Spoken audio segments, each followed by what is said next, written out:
Day. And I'm Richard Day. We're both chiropractors. We've been in practice together for 11 years. Married for 10. With 3 beautiful little girls. We know it's possible to have an exceptional practice that's built around your life. Because we've done it. So we've created this podcast, the Lifestyle Practice Builders Podcast. We'll interview chiropractors, answer questions, and bring you resources to help build and grow your practice. So let's get this party started. Welcome back to the Lifestyle Practice Builders Podcast. I'm your host, Dr. Haley, and today I am talking about Instagram. I think we are all looking for ways to market our practice, and for me, Instagram is one of those great ways, and I'm going to talk about it. I'm going to talk about the best ways to utilize it and how to build your following on Instagram, and the one thing that I would never post to our Instagram account. So stay tuned to the end to hear those things, but first let's talk about why Instagram is so awesome. It has the most even age breakdown of all social media, and more than 200 million people are visiting it a day.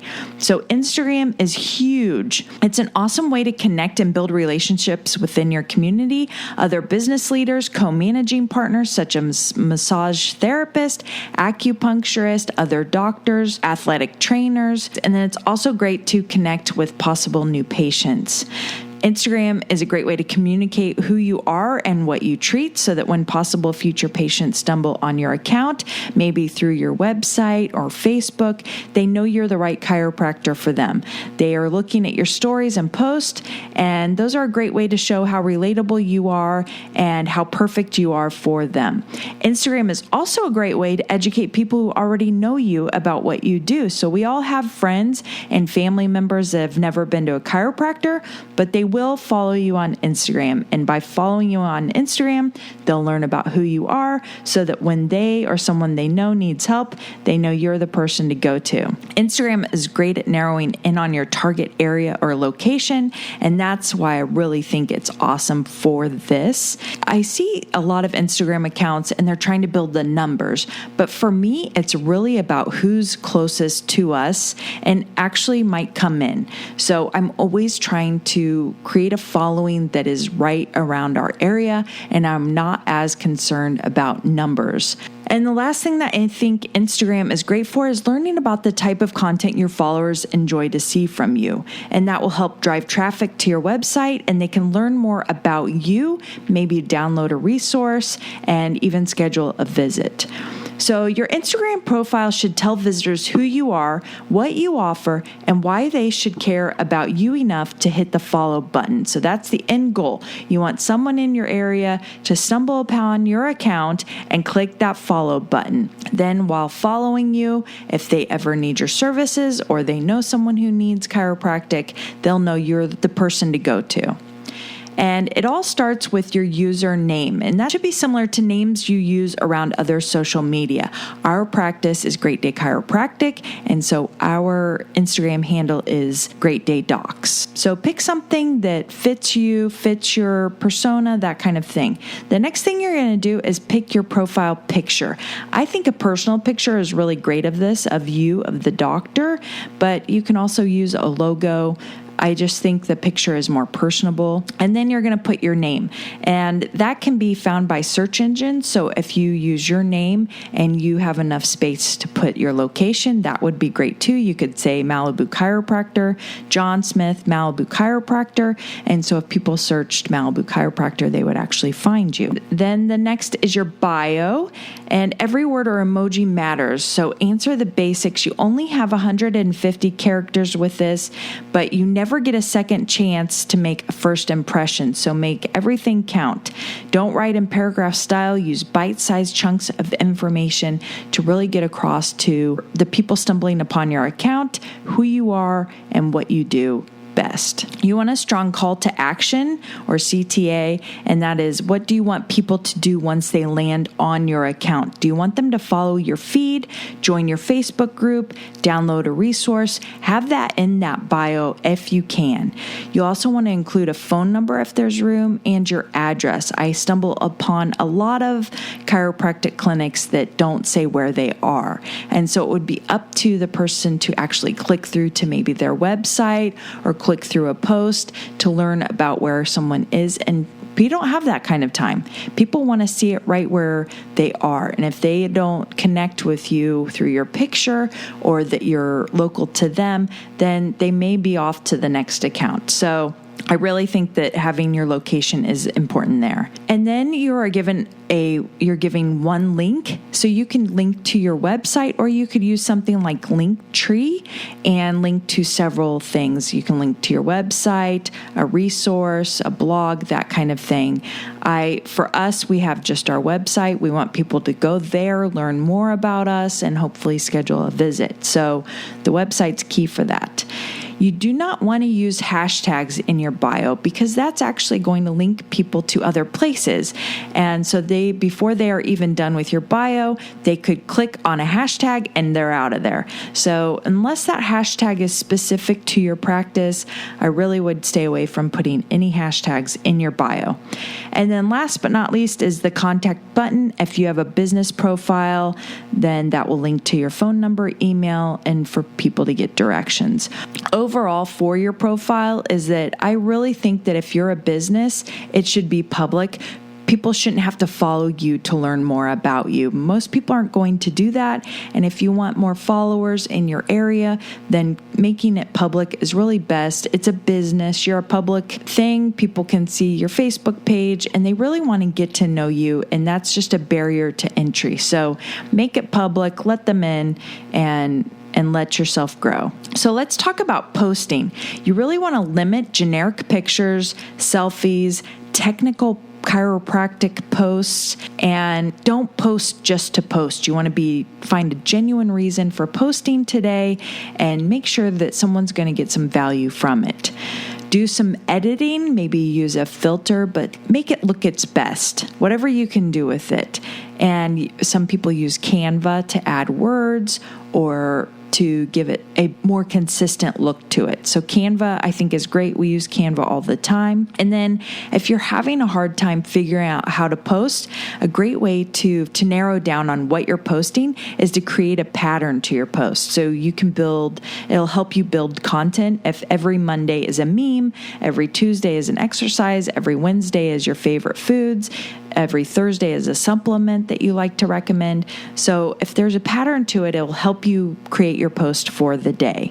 Some things that you can share about are your practice.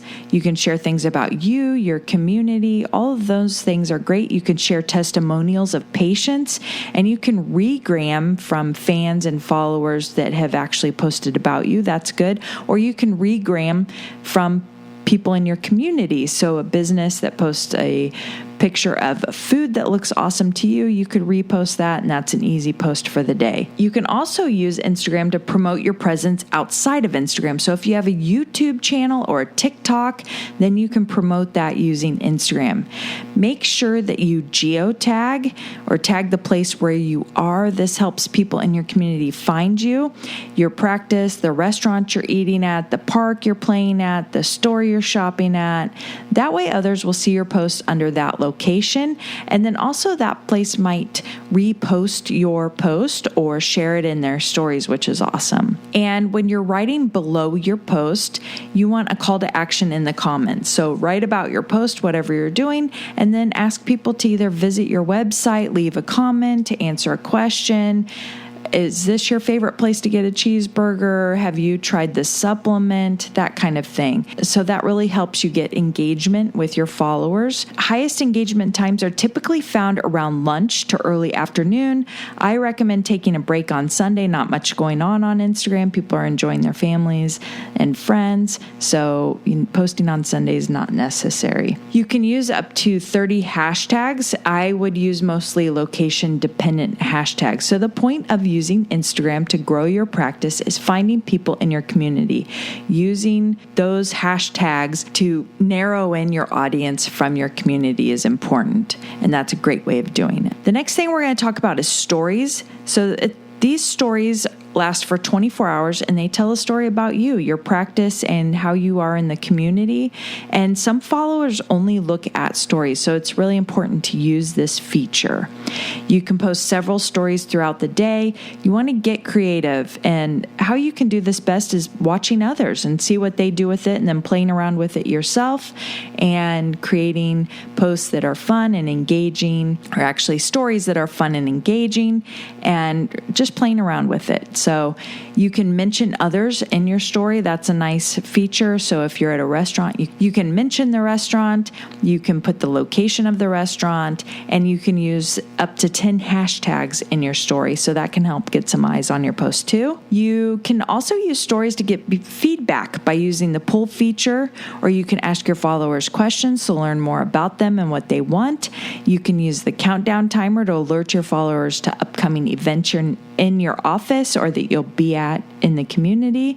You can use quizzes as a fun interactive game with your followers, and you can add GIFs to get noticed.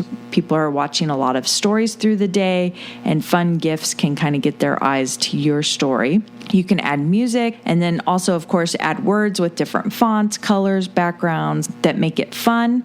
You can also add your post to your story. So if you posted for today and you want people to visit your post, post it to your story by using that funny little arrow under your picture, and that'll invite lookers to read and engage with the actual post, and that's nice.